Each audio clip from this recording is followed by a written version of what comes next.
Everybody. I hope you're all doing wonderful during this week 10 PowerPoint. We're moving on. There's only a couple of more weeks left. You guys are all doing great.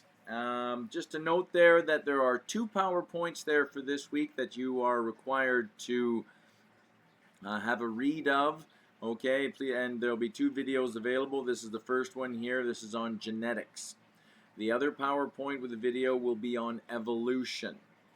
Okay, so it's a bit of a hectic week, so please don't leave this to the end. All right, this is a very exciting PowerPoint. You'll see there that we're just taking all the information there from previous weeks and adding on to it. And now we're ready for genetics, the whole idea of passing along information from parent to child. Okay, all right, no further ado, let's get moving, shall we? So, Mendel. Gregor Mendel is what who we refer to as the father of genetics. This individual here was the first to discover there that there was a systematic pattern to how traits are inherited. So, principle of independent assortment, inheritance of one trait has no effect on the inheritance of another trait, generally speaking. Okay? Traits. When we're talking about genetics here, the study of how traits are passed from parent to offspring. And here are some things there. Maybe this is a genetic trait. Some people can do it, some people can't. Having dimples, dimple on your chin, curly hair, all these different things, okay, are traits given to you there by your parents. Just a little bit of review here. Okay, we've got somatic cells, which are body cells. Okay, and we spoke about these there in previous weeks there. These are the cells there that undergo mitosis. They are 2n46 chromosomes, 23 from each parent. Gamete cells, these are sex cells. Okay, they only contain half of the chromosomes, okay, that you possess. They have a haploid number. They're only N, not 2N. Okay? Sperm cells and ova are gametes. Okay? And sperm is produced in the male gonads of the testes. Ova or ovum is produced in the female gonads of the ovaries. During ovulation, the ovum is released from the ovary and transported to the fallopian tube, where fertilization happens, and this involves the joining of the sperm and the ovum. Fertilization results in the formation of the zygote, fertilized egg. Okay? The fusion of a sperm and egg to form a zygote. Okay, this is what we're talking about here. N plus N, so N chromosomes plus N chromosomes provides us there with 2N, 46 chromosome zygote, diploid, haploid, haploid. Okay? Human zygote is diploid 2N, meaning it has 2 matching homologs per set, each one from each parent. Okay? Most organisms are diploid.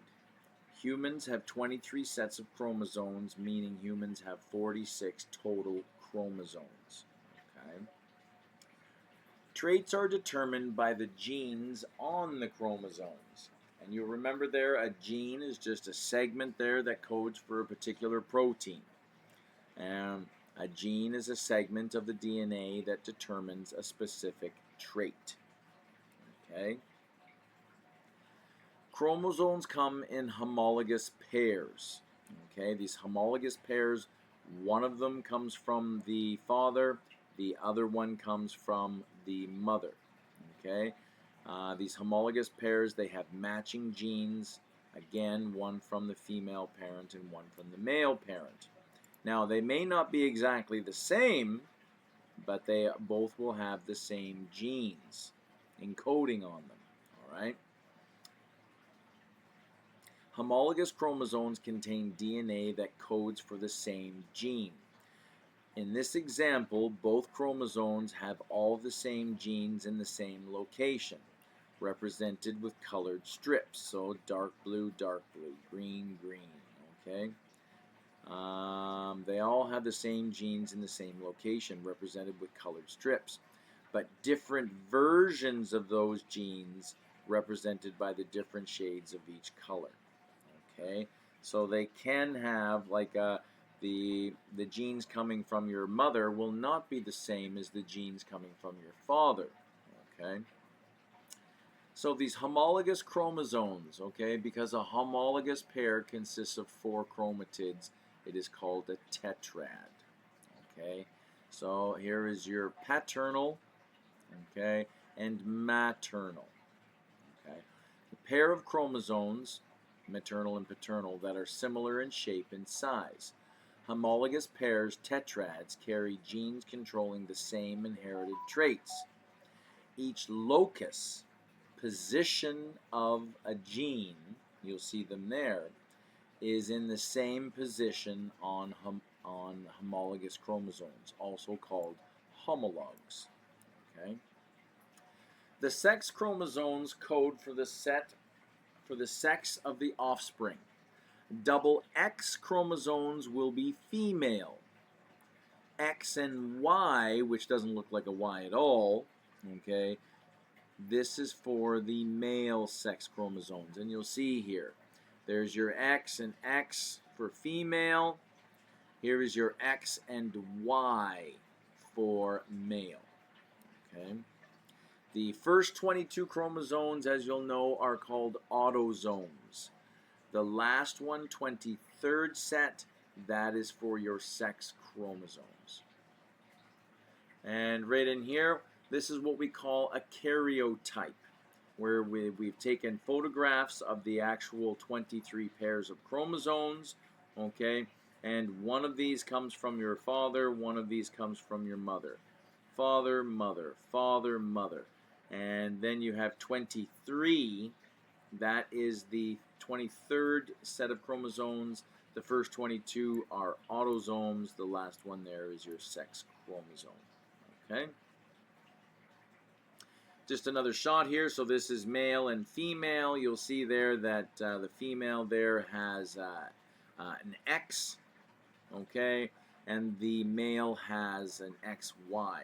And just going back into here, you'll see there that when, you know, a double X here, really, this one here came from your father, and this one here came from your mother. These guys here are normally together, but because we're doubling, okay, getting ready for meiosis there, we've doubled these, okay?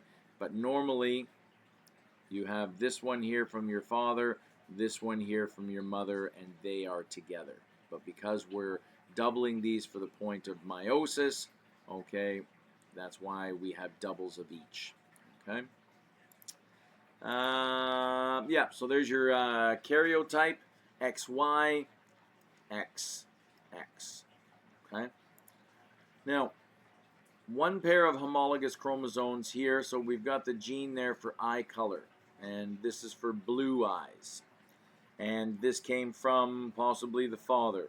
And then we, on the other chromosome, right, because that's what we're talking about, these are doubled, right, for meiosis, but normally it would be 1 and 1, right, if you look at the karyotypes, okay?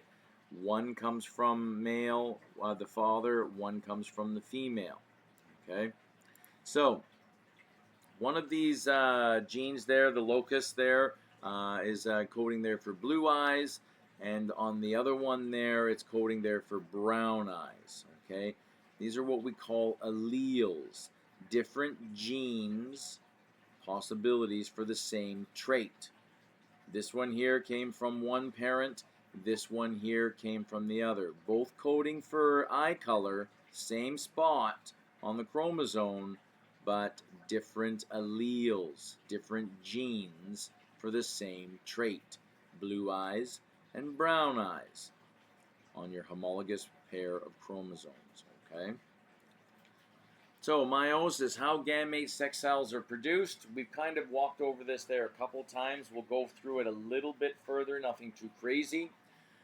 During meiosis, the diploid cells 2N, okay, they double, are reduced to haploid cells that don't look anything like each other. Meiosis is in two cell divisions. There's meiosis 1 and meiosis 2. Go back and watch the previous video there on DNA, and we go into some good detail on these. And notice there that there is a duplication of the chromosomes. Okay. So you'll see there's your primary spermatocyte there, goes to 2N, okay, and then splits, okay, so 1N, another N, and then there it doubles again, okay, it doubles right in here, okay, and that's where you get all the different N's here, and they're all different, and this is where you get the crossing over, okay. Just notice there that one primary spermatocyte produces 4 sperm cells. For oogenesis, okay, you get the primary oocyte, similar, okay, but then you'll see there that we only get 1 ova. We get 3 polar bodies there that get the bin. Okay, these polar bodies die, producing only 1 egg from each primary oocyte.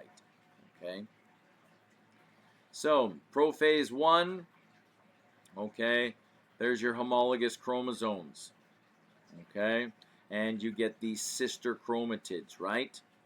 Okay, sister chromatids there, they are doubled, exactly the same, they've doubled. So, and this is where the genetic variability comes into play, this whole idea of crossing over. Okay, crossing over is one of the 2 major occurrences in meiosis. During crossing over, segments of non-sister chromatids break and reattach to other chromatids.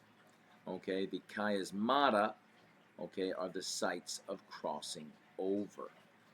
All right, we'll show you this there in 2 seconds, and you'll see this whole idea of crossing over.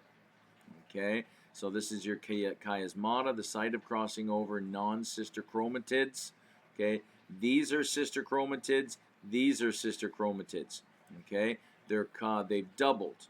Okay, so we have 2 copies and 2 copies, and now these non-sister chromatids will cross over, creating new strands of DNA that have never been seen there before in the known universe. Okay, there is your crossing over. There is your genetic variability. Okay. Now, the whole idea, once these genes get crossed, okay, there's some new words there that we're going to have to show you here. There's dominant and recessive genes. I'm sure you've heard of these there before, okay? These are genes that prevent the other gene from showing, okay? These are dominant genes. What it does is it takes these recessive genes and hides them, okay? So those recessive genes can't be expressed. We can't see them on the organism. Gene that does not show even though it is present. This is what we're talking, the recessive gene. Now, a recessive gene will get covered up by a dominant. You won't even know it's there. All you will see is the dominant gene, and that's the whole point. You have dominant genes that can cover up recessive genes. We have recessive genes that can't be expressed unless we get 2 recessive genes. That's the only way we can see it. And generally speaking, a dominant gene is shown with an uppercase capital letter, like capital T, okay? And a recessive gene will be shown as a lowercase letter, okay? A small t. And you'll see here that dominant color, in this case here, is brown. Recessive color, which does happen, tends to be the lighter color. Okay, we'll show you more of these there. So, straight thumb is dominant to hitchhiker's thumb. And you'll see there that what's going on, that this is an idea of a straight thumb. This is more common, okay? And you see when these genes come, and we're just going back here to, where did that go? You see when these genes come, one of these genes comes from the father, one of them comes from the mother. Now, if one of them is a dominant gene, and brown is a dominant gene, so here I have a brown gene dominant and a recessive blue gene. This individual will have brown eyes because brown is dominant. I only need one out of the two for the color to be expressed in the individual. For a recessive gene to be visible in the individual, so blue eyes to be visible in the creature, the human being, then you would have to have two blue recessive genes in order for that blue color to be expressed. But if it's a dominant gene, I only need one. So you'll see here, this is a brown dominant gene, this is a blue recessive. Brown is dominant over blue, so this individual would have brown eyes. If both of these genes were blue, then you'd have two recessive genes. Only recessive genes, you need two of them, and then this individual will be blue-eyed. Okay, moving back on here, where did we go here? So dominant, genes that prevent the other genes from showing. Recessive, genes that do not show even though it is present. Okay, so right here, this is dominant. Check your thumb right now. Do you have a straight thumb or a hitchhiker thumb? Okay, so you'll see there. Now, straight thumb, double T. Straight thumb, okay, I have, and you'll see here I have dominant, dominant. Straight thumb, you'll have dominant and small, recessive. And you'll see there that the dominant is dominant over the recessive. So here are two combinations where you could have straight thumb. Okay, different things going on in the DNA. And then you could have hitchhiker's thumb. The only way you would ever get hitchhiker's thumb is if you have a recessive gene given to you by your mother and a recessive gene given to you by your father. Okay, so you must have two recessive alleles for a recessive trait to show. Okay, if you have two dominants, this is what it'll look like. If you have one recessive and one dominant, this is what it'll look like. You need two recessives in order to see the recessive gene. So both genes of a pair are the same. Okay, then we have what's called a homozygous or purebred. Okay, double T, double T. Okay, so if we have the same gene, okay, then we have homozygous. And in this case here, this would be homozygous dominant. You see it? And then here we'd have homozygous recessive. Okay, two small recessive genes. One dominant and one recessive gene is called a heterozygous or a hybrid. Okay, and you see here we have a mix. We have a dominant and a recessive. We call this there a heterozygous. Okay, homozygous, heterozygous. Okay, homozygous recessive, homozygous dominant, heterozygous. Okay. So, two great words here. Very, very important. We have genotype and phenotype. Genotype is what your DNA is saying. Phenotype are the physical characteristics that we see on the organism. Blue eyes, brown eyes, tall, and genotype is what the DNA is saying. So, combination of genes an organism has, so the actual gene makeup. This is the genotype. So exactly what is the DNA saying? Well, here I've got homozygous dominant. That means two big T's. Here I have heterozygous, which is one dominant, one recessive.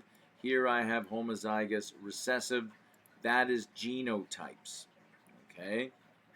What is the gene saying? phenotypes are the physical appearance resulting from this genotype. Okay? Example, hitchhiker's thumb, straight thumb. So this is the phenotype. This is the genotype. Okay? So this genotype and this genotype could produce this phenotype, the resultant. What do you see in the individual? Genotype is the gene makeup. Okay? Good. And you'll see here that we have two, we've crossed this P's with these P's here. And this P here, we'll get into big G and small g, but you can kind of get the idea. Here we're talking green and white, right? So big G is dominant green. Small g is recessive white.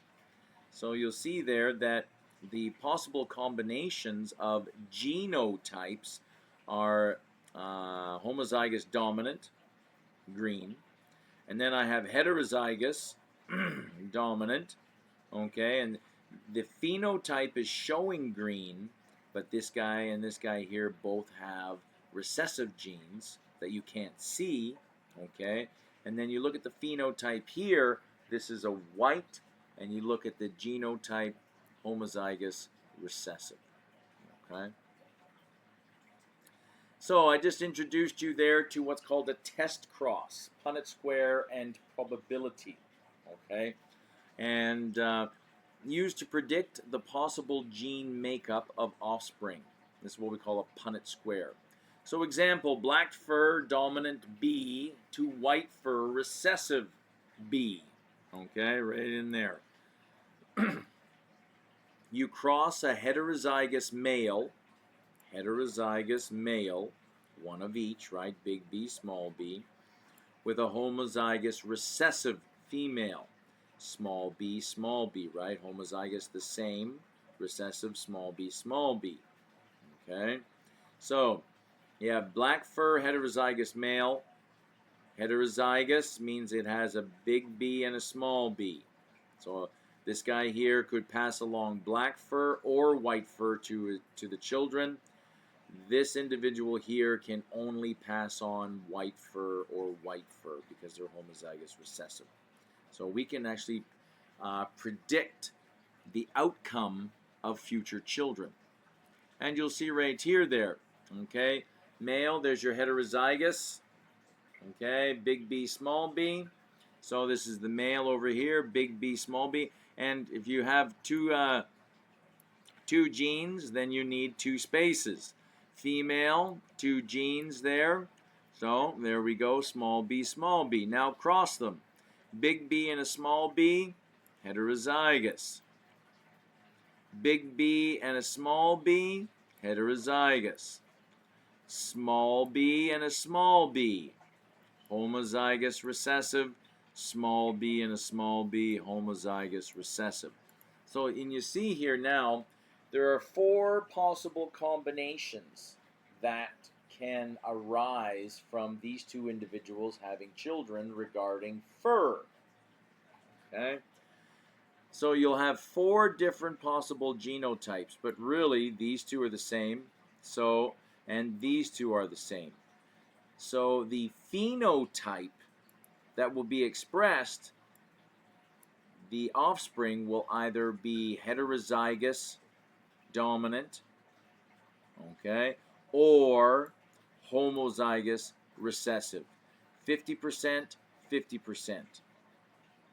Okay, the mathematics holds true here. So here's your genotypic ratio. 2 heterozygous, 50%. 2 homozygous recessive, 50%. Phenotypic ratio, 50% black, okay, because this guy here and this guy here will exhibit black fur even though they carry a white-haired gene, okay. And then we've got these guys here only carrying white fur genes, and they happen to be 50%, okay. Interesting stuff. I love it. Isn't genetics fun? Let's keep going. So test cross 2 hybrid mice and give the genotypic ratio and phenotypic ratios. Okay, so here we've got heterozygous versus heterozygous. Okay, remember, just going back here, I had homozygous recessive and a heterozygous, but now we're going to cross a heterozygous with a heterozygous. And you see what we get. We get one homozygous dominant. Okay, we get two heterozygous dominant, and we get one homozygous recessive. And you'll see our percentages, right? 25%, 50%, 25%, and that's what's going on here, according to these ratios. Okay? Phenotypic ratio, and you'll have a look here, a little different.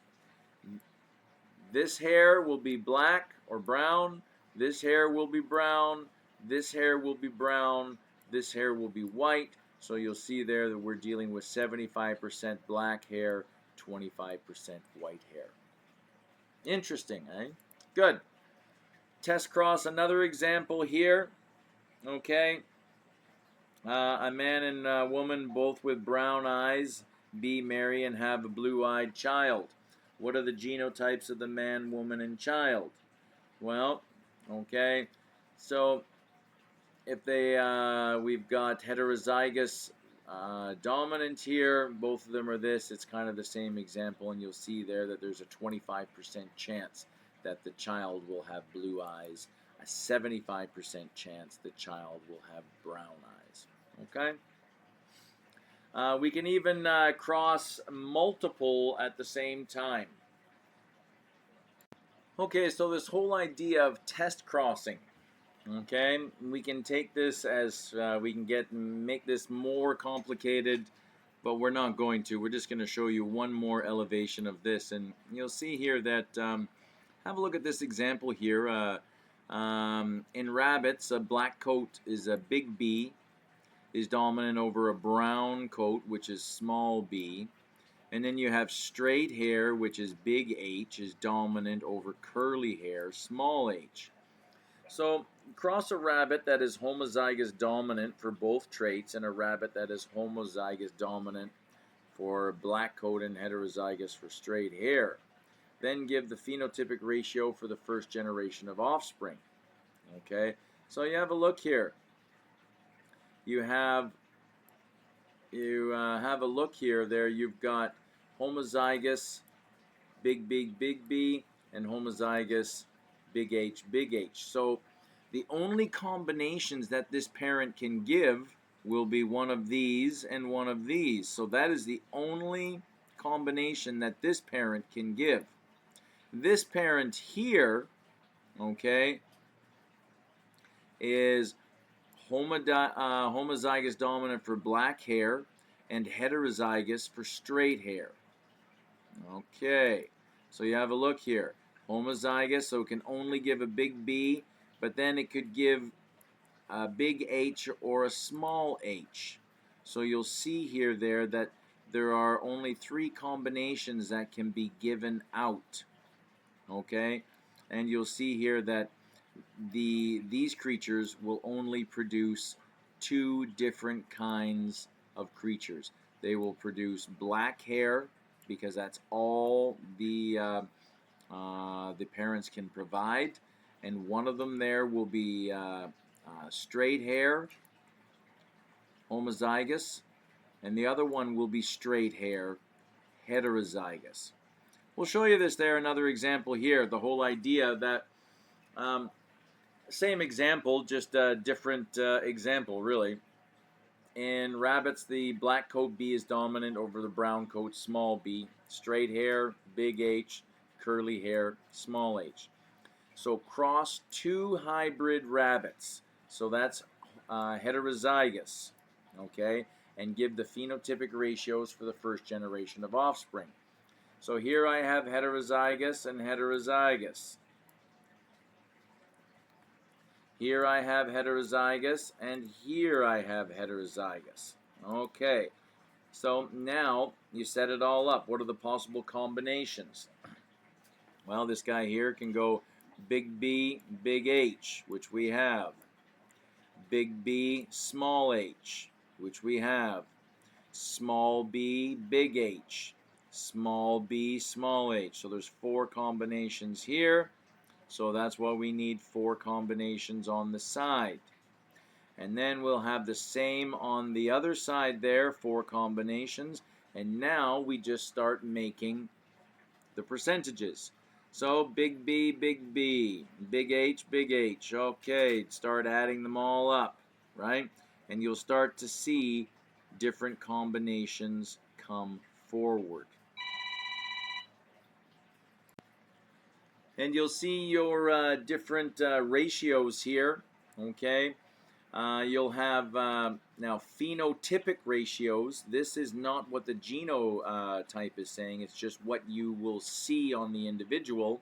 Is 9 individuals will have black hair and straight hair. So this guy here, this guy here,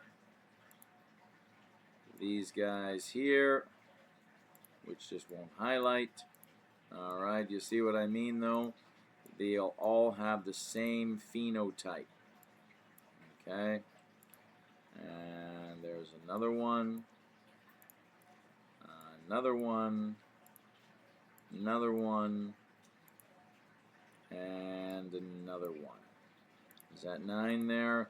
1, 2, 3, 4, 5, 6, 7, 8, 9. So these guys here will all have the same, all look the same, even though their genetic code is different. Okay, well at least this one here is different from this one. You can see it there, big H, and then one big and one small. And you'll go through, and 3 of them will have black and curly hair. Okay, and like this one right here, black and curly, black and curly, black and curly. All right, so these are the phenotypic ratios. Great little exercise. You may see it again, but we may stick to just keeping them nice and easy peasy. Okay. Moving on here, the sex determination here, that has to do solely with the 23rd chromosome. Okay. Females have the X, males have the XY, which we've seen already. So what is the probability of a couple having a boy or a girl? Population genetics. And that's one thing there you don't want to mess with. You'll see some countries there that have played around with their boy-girl ratios, and it's quite devastating it can be to a population over the long term. And you'll see there that generally speaking it's 50%, and that works out across the planet. Doesn't matter what population you're in, if allowed to go to completion, generally speaking, males and females will populate 50% of the time. Okay? Who determines the sex of the child? Very interesting. Let me know what you think about that. One of the last things there that we'll talk about is that we've talked about dominance and we've talked about recessive. Okay? But there's actually a third. It's called incomplete dominance or codominance. And you'll see here, like the issue here when you're talking a carnation. Okay, you can have red carnations, which are homozygous dominant. You can have homozygous recessive carnations that are white. Okay, but you can also have heterozygous, which before, if there was a heterozygous dominant, then that one would overtake the recessive, but not so when you're talking incomplete dominance.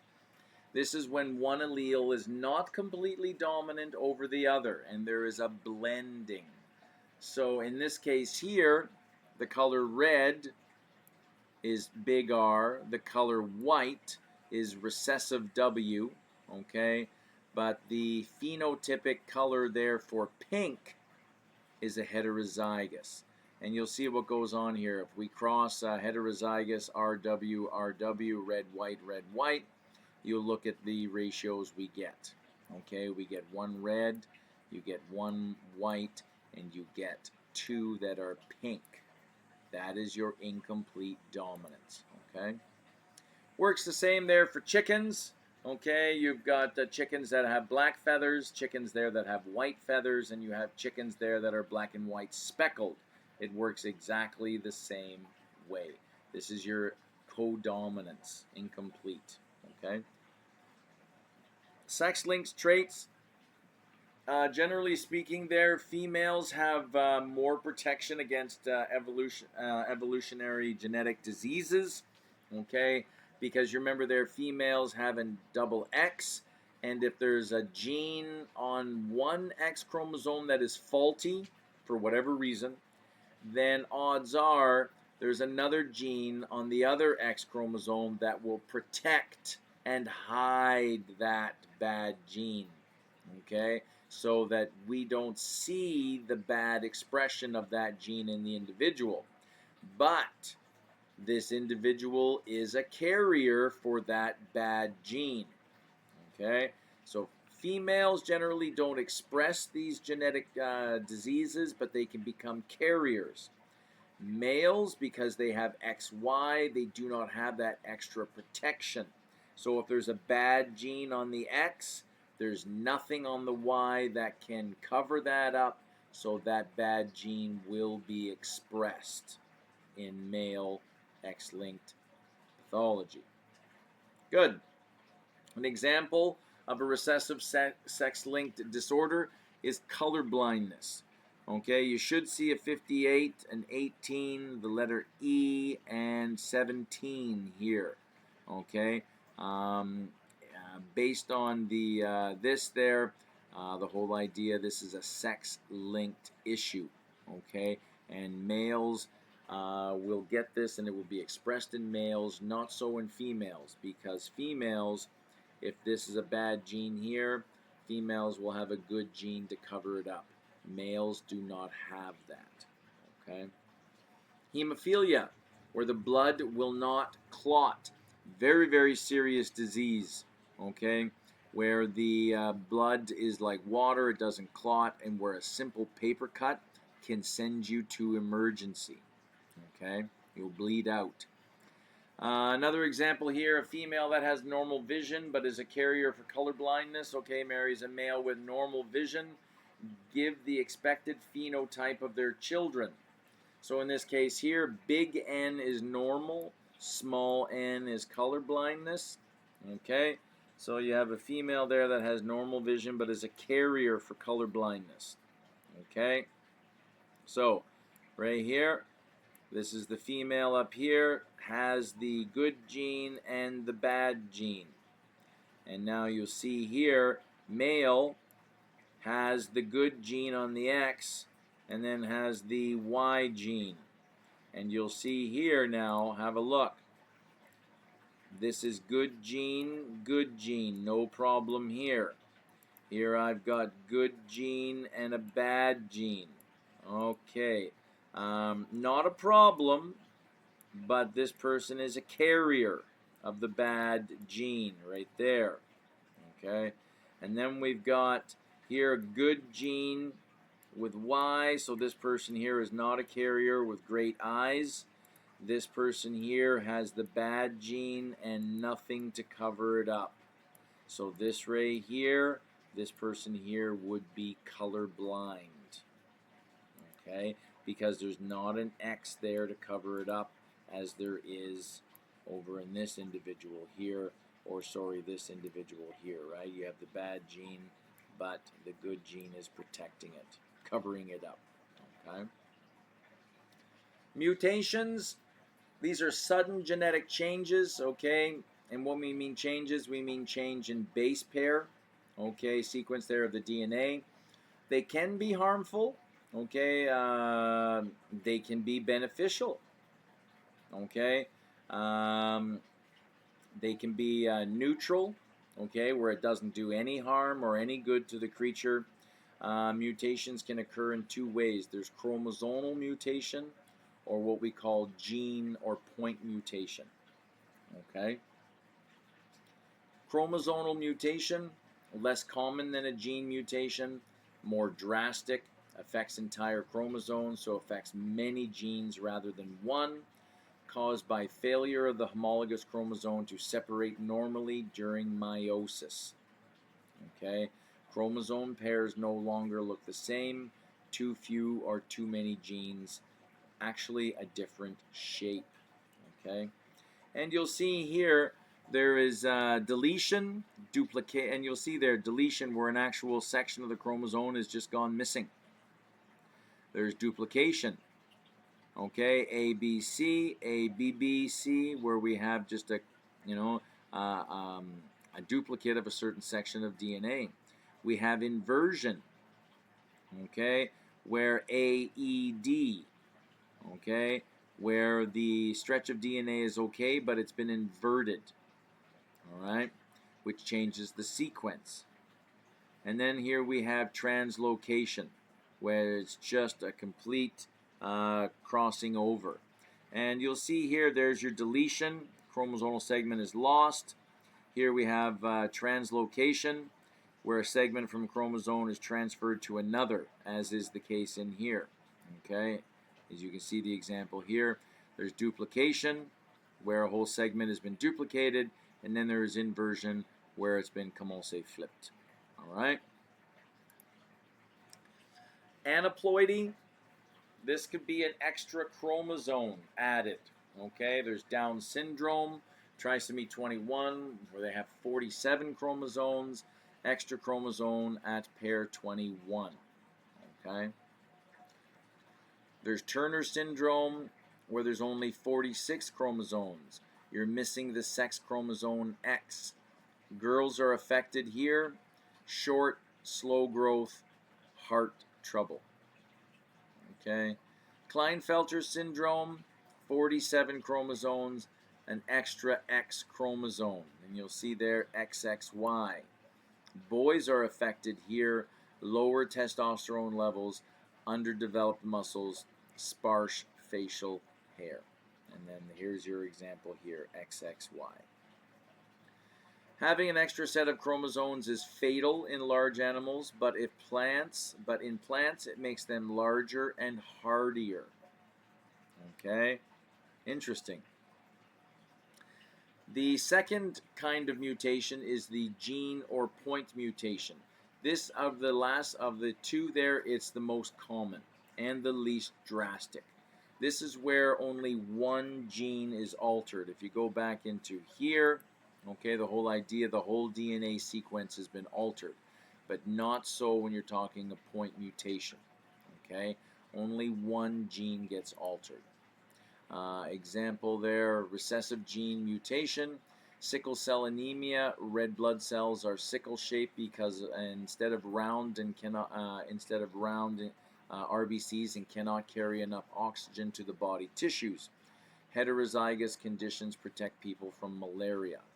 Okay, so they can happen, these mutations, and sometimes they are beneficial. Sickle cell anemia, it's where the blood cells, they kind of look like this sickle shape. Not great for carrying oxygen, but really great for protecting people against malaria. Autosomal recessive disorders, here we have cystic fibrosis, mucus builds up in the lungs.